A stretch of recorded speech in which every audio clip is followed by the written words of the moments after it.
All right, let's jump right into this explainer and uncover the mind-boggling, totally high-stakes race behind the race that makes Formula One possible. When we're watching Sunday's Grand Prix, we're entirely focused on the cars battling it out on the track. But there's this massive, invisible ballet happening in the background. It's a logistical operation so incredibly precise that even a minor hiccup could stop a multi-billion-dollar sport dead in its tracks. Today, we're going to unpack exactly how they pull the whole shebang off. So, get this. What's truly staggering here is the sheer scale.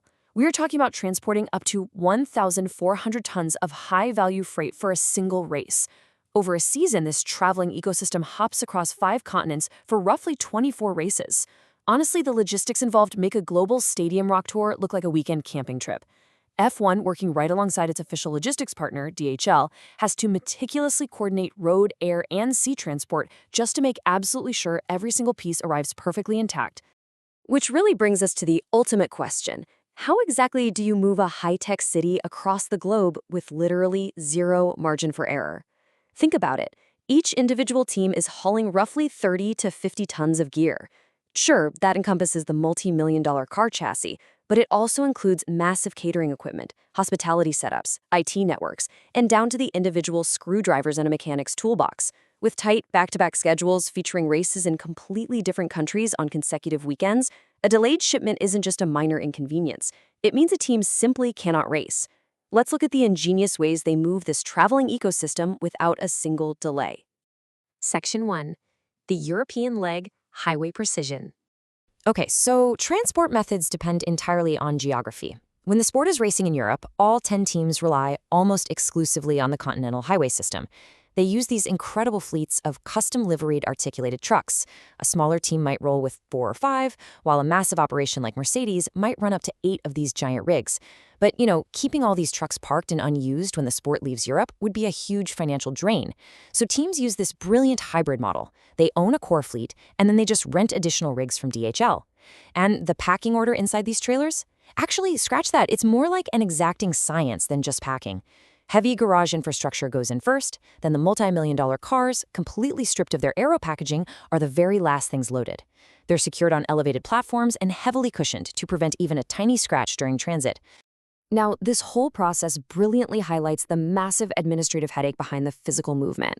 I mean, you can't just drive 8 fully loaded trucks across international borders without raising some eyebrows, right? Crossing external borders, like entering the post-Brexit UK, for instance, requires meticulous paperwork. Every driver carries an HEA carnet. This isn't your everyday shipping manifest. It's a heavily itemized customs document that lists every single component on that truck. We're talking about clearing customs for every spare wire and wrench. It's basically a bureaucratic marathon that has to be performed flawlessly for seamless border crossings.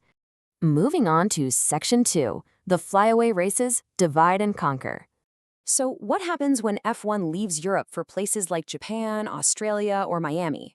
Well, the logistics undergo this incredibly complex global split. To manage the massive leap across oceans, teams divide their equipment into 2 distinct camps, critical and non-critical cargo. It really just boils down to balancing physics and finances. Critical cargo relies on fast but incredibly expensive air freight. These are the absolute essentials the teams cannot survive without. On the flip side, the non-critical cargo uses slow, heavy, but way cheaper sea freight for all the bulky items. Let's break down how that actually works. For the critical air freight, it is a highly orchestrated sprint. Teams move about 35 tons of air freight per race. We're talking chassis, engines, gearboxes, fragile wings, vital IT racks. All of this freight has to be collected, flown across the globe, land, and be in the team's hands within just 36 hours. Because airspace is at an absolute premium, the cars are stripped down to their barest components. These irreplaceable parts are meticulously packed into custom foam-slotted boxes. The crates are specifically designed to perfectly tessellate, literally fitting together like a giant, high-stakes game of Tetris inside the cargo holds of chartered Boeing 747s. It is crazy expensive, but absolutely incredibly fast. Section 3. The masterstroke, the leapfrog strategy. Well, shipping bulky items by sea is up to 50 times cheaper than flying them, but cargo ships are notoriously slow, and F1 races often happen just 1 week apart. A single set of garage wall paneling, cooking equipment, and crowd barriers simply cannot make it from one race to the next in time by ship. So how do they fix this? The solution is kind of mind-blowing. Teams actually build 5 to 6 identical sets of this non-critical equipment. They literally just duplicate the heavy stuff entirely. This duplication creates a really ingenious global leapfrog effect. Let's say set 1 is used at the season opener in Bahrain. The second that race finishes, set 1 gets packed into about 4 standard shipping containers and loaded onto a slow boat headed directly to Montreal, entirely skipping several races in between. Why? Because set 2 is already waiting for the team at the next race in Melbourne, and set 3 is waiting at the race after that. Different sets of identical equipment are just constantly sailing over each other across the world to cheat time.